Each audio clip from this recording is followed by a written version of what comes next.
जय हिंद दोस्तों, आपका स्वागत है हमारे YouTube channel Shreya Gupta education पर। मैं श्रेया गुप्ता आपका स्वागत करती हूँ।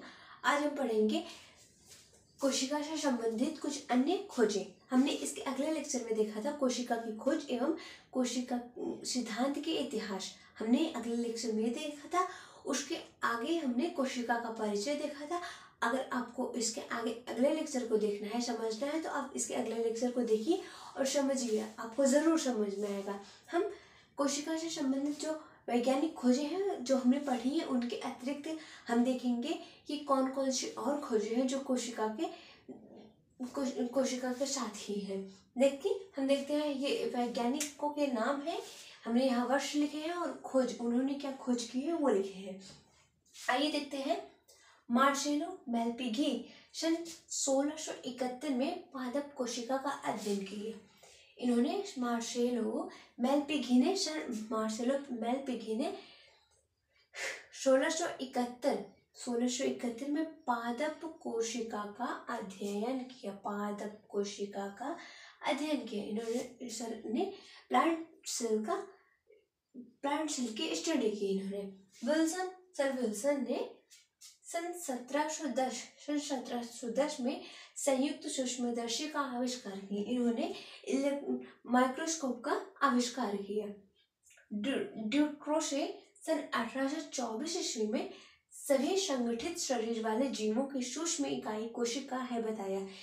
सर ने बताया है कि सभी संगठित शरीर वाले जीवों की सूक्ष्म इकाई कोशिका है, यह बताया। क्योंकि जो लिविंग है, जो शरीर वाले हैं, जो बहुकोशिकीय है, जो मल्टी सेलुलर ऑर्गेनिज्म है, वो एक एक कोशिका से मिलके बने होते हैं। जैसे हम देखते हैं कि एक कोशिका मिलकर सेल मिलकर टिश्यूज बनाते हैं, टिश्यू मिलकर ऑर्गन बनाते हैं और ऑर्गन मिलकर ऑर्गन सिस्टम बनाते हैं और ऑर्गन सिस्टम से ही बॉडी बनता है। हाँ, ऐसे ही जब ऐसे बनेगा तो अगर हम देखते हैं, अगर शरीर वाले जीव हैं तो उनमें ये सब बनेंगे ही। वो बनेंगे तो वो कैसे बनेंगे? उनकी जो शुरुआती इकाई होती है उसे हम कोशिका कहते हैं। वो कोशिका है जिससे मिलकर संगठित होकर सभी जीव बनते हैं। जो शरीर वाले हैं वो जीव बनते हैं। इन्होंने बहुत अच्छा दिया। विगो वॉन मॉल, इन्होंने सन 1846 में विगो वॉन मॉल ने पादपों में जीवद्रव्य के अध्ययन किए। इन्होंने सर ने प्रोटोप्लाज्म, प्लांट का जो प्रोटोप्लाज्म होता है उसका अध्ययन किया। डी वेरी एवं मैक्स सुल्जे ने सन 1861 ईस्वी में जंतुओं में भी जीवद्रव्य की उपस्थिति को बताकर जीवद्रव्य का सिद्धांत दिए।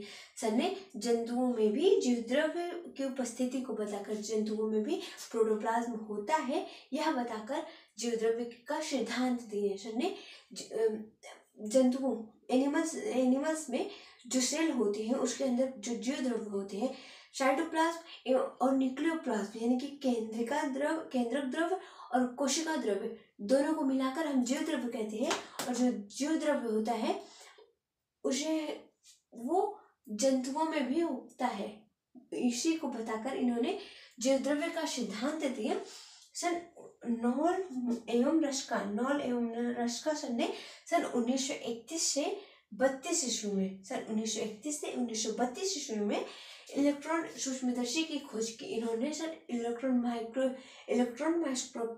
माइक्रोस्कोप की खोज की, जिससे हमें कोशिका का अध्ययन करना और आसान हो गया है और हम आसानी से कोशिका का अध्ययन कर सकते हैं। इसलिए इनकी खोज बहुत बड़ी खोज है। यहाँ पर जितने भी वैज्ञानिक हैं, इन्होंने एक नई खोज और एक बहुत बड़ी खोज की है। धन्यवाद।